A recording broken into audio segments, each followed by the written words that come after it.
কক্সবাজার জেলার সুন্দর এবং দর্শনীয় একটি স্থান ড্রোনের চোখে দেখানোর চেষ্টা করব। তাহলে চলুন দেখে আসি কী আছে ওই স্থানটিতে।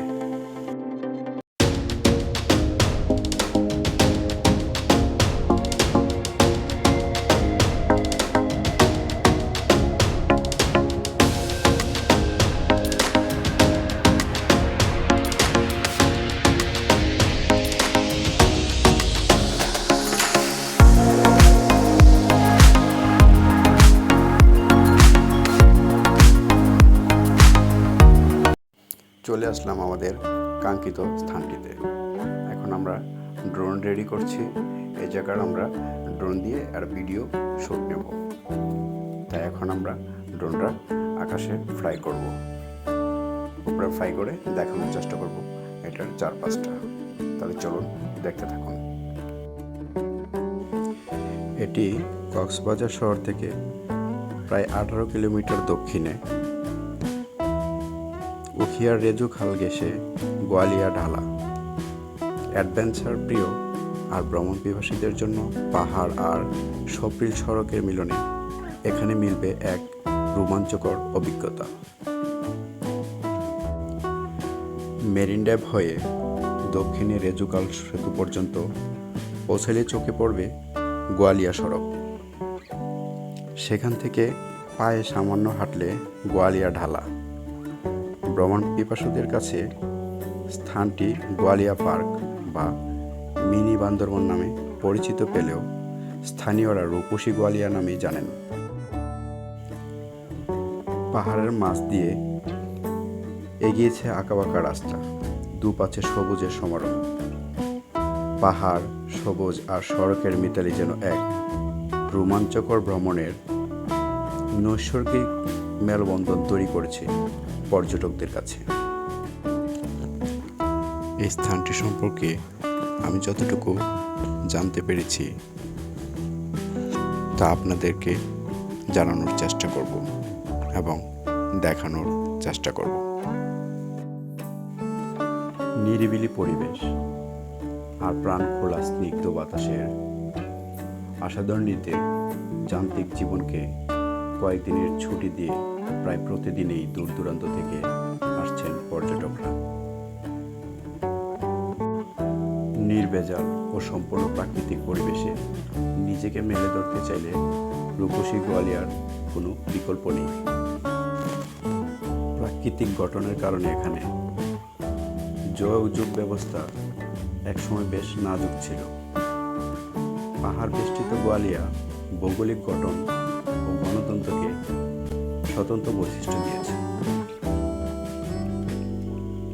দৃষ্টিনন্দন এই স্থানটিতে এসে একদম পাহাড়ে উঁচুতে ওঠার ব্যবস্থা রয়েছে।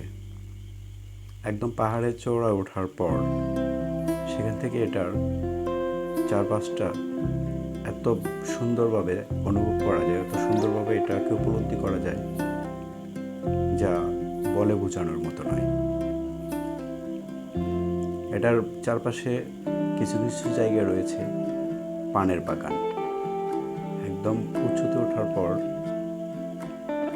এখান থেকে সমুদ্রটাকে একদম খুব সুন্দরভাবে দেখা যায়। দেখতে থাকুন ভিডিওর বাকি অংশটুকু এবং ভিডিওর শেষে কক্সবাজার থেকে এখানে কিভাবে আসবেন এটার সংক্ষিপ্ত তথ্য দেওয়া থাকবে। আমি যখন স্থানটিতে পৌঁছালাম তখন প্রায় সন্ধ্যা নেমে আসছে, তাই আসলে ভালোভাবে চারপাশটা আপনাদেরকে ঠিক দেখাতে পারলাম না। আর ড্রোন চালানোর জন্য আমি এতটা এক্সপার্ট নই, এই জন্য আসলে আমি ঠিক ওরকমভাবে আপনাদেরকে সম্পূর্ণ এরিয়াটার শটটা ওরকমভাবে আমি নিয়ে দেখাতে পারছি না। এই জন্য আসলে আমি দুঃখিত। খুব শীঘ্রই চেষ্টা করব আরও এক্সপার্টভাবে আরও সুন্দর সুন্দর দর্শনীয় স্থানগুলো আপনাদেরকে দেখাতে। সেই সাথে সবার বিভিন্ন পরামর্শ এবং সহযোগিতা কামনা করছি। এই স্থানটিতে যাওয়া পর্যন্ত সর্বাধিক সহযোগিতায় আমার সাথে ছিলেন রিফাত।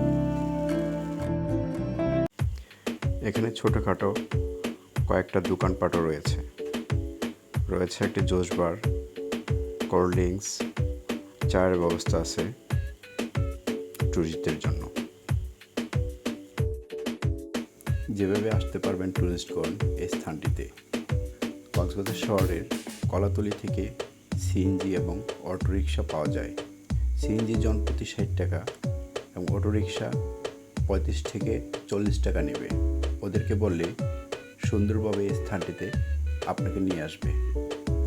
আমার ভিডিওটি যদি ভালো লাগে সবাই লাইক, কমেন্ট এবং শেয়ার করে পাশে থাকবেন এবং পরবর্তীতে আরও সুন্দর সুন্দর বিভিন্ন স্পটগুলো দেখার জন্য আমার ইউটিউব চ্যানেল অথবা ফেসবুক পেজটি ফলো করে রাখবেন। সবাই ভালো থাকবেন, সবার জন্য শুভকামনা।